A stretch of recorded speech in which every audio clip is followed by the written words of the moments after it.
What's going on guys, it's Unknown Player here, and today we'll be taking a look at all 15 new and old exotics coming to Destiny very soon. So like I said in yesterday's video, Bungie will be adding new exotics into Destiny sometime in December, and they've announced what all the exotics will be on the way. So some of them are brand new and some of them are old exotics from year 1, which will be boosted to year 2 stat levels, and also not only that, some of the year 1 exotics will have new perks and upgrades to make them a little bit more competitive and better to how they used to be in year 1. So first, let's talk about the new exotics we're going to be getting. These are 2 chest pieces, the ATS-8 Tarantella for the Hunter and the Twilight Garrison for the Titan. These are 2 out of the 9 hidden exotic armor pieces that we know about in the game but haven't been released to us just yet. And apart from 2 or 3 lucky people who accidentally got these through a bug, these are going to be completely brand new to the game, and it'll be cool to finally have them, but I do wonder when or if Bungie are actually going to give us the rest of those hidden exotic armor pieces. The Tarantella lets you take reduced arc damage in PvE, so not the Crucible, don't worry about that, and your Arc Grenade and also Arc Blades will recharge faster, so quite a good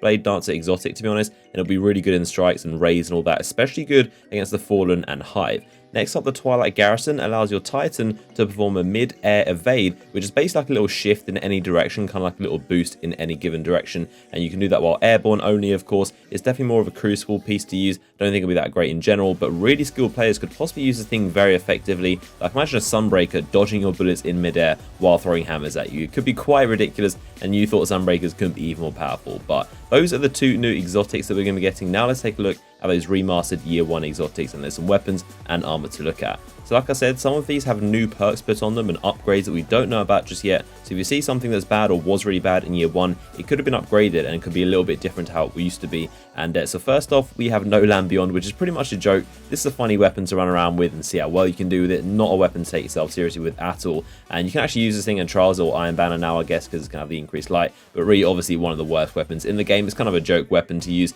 Next up, we have the Dragon's Breath, which is really interesting. This is definitely among the worst exotic weapons in year 1, but imagine this thing in year 2 with the Taikonaut Titan helmet, which adds tracking to all rocket launchers. Now this thing could actually become pretty incredible. You could almost relate it a little bit to Yellowhorn's Wolfpack rounds, because this will leave a solar flare dealing a lot more damage once it's exploded. So possibly that could be a good exotic now, and the Dragon's Breath could be one to look out for, especially with the Taikonaut, but we don't know if it's got increased perks as well. Hard Light is another one we're getting, and I never really use this thing. It seems okay, definitely usable with a 2.0 patch and the buff of auto rifles, but it will definitely be better in the December patch when they buff auto rifles again, so not too excited for that one. It's not really a great exotic to be honest, but definitely more of a Crucible weapon. Super Good Advice is also returning, which again was pretty useless except for shooting oracles and oversouls and stuff like that. It had this cool perk where you could basically shoot infinitely at certain types of enemies without needing to reload, so maybe it'll be useful against Oryx's chest, but who knows, not a great exotic. Next up is Plan C, which is more of a Crucible weapon again, and this is one of the best fusion rifles in the game when it comes to Crucible, and so definitely look out for that. I expect a lot of people to be using this thing. It's very, very powerful. And the last weapon is arguably the best. This is the Mida Multi-Tool. This is an incredible scout rifle and arguably one of the best scout rifles in Crucible, so it's definitely a good one, and look out for that. You'll probably see a lot of that weapon around. Now let's get into the armor that's going to be returning from year 1. Firstly, the thing that I'm without a doubt the most excited for, these are the Bones of AO. I absolutely cannot wait to get these again. Like I've mentioned numerous times, these are so useful in the Taken King, and there are so many jumping puzzles and vertical spots in the Dreadnought. I cannot wait for these. I absolutely love the Bones of AO. They give the Hunter an extra jump, in case you didn't know. The Armamentarium is also returning. This is a very, very good Titan exotic, mainly for Crucible. It lets you hold an extra grenade, so 2 in total, and also more special and heavy ammo.